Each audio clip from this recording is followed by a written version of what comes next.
I just going to record how many seconds I done, and let's see my record time. So let's start.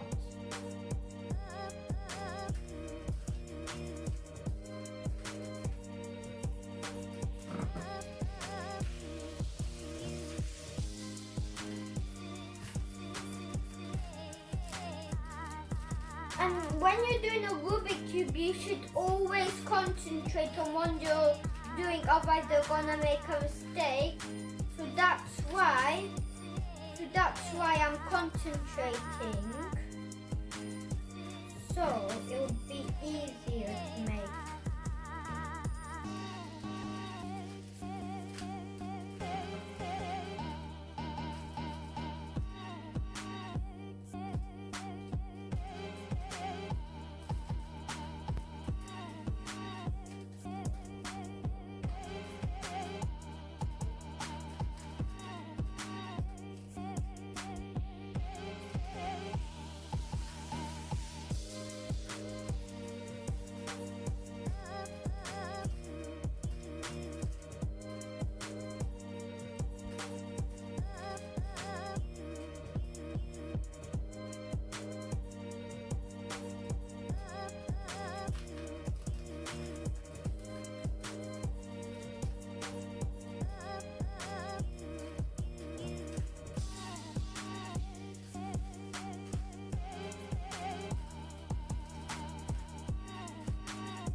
Wow, my little brother Nico mixed it up very well.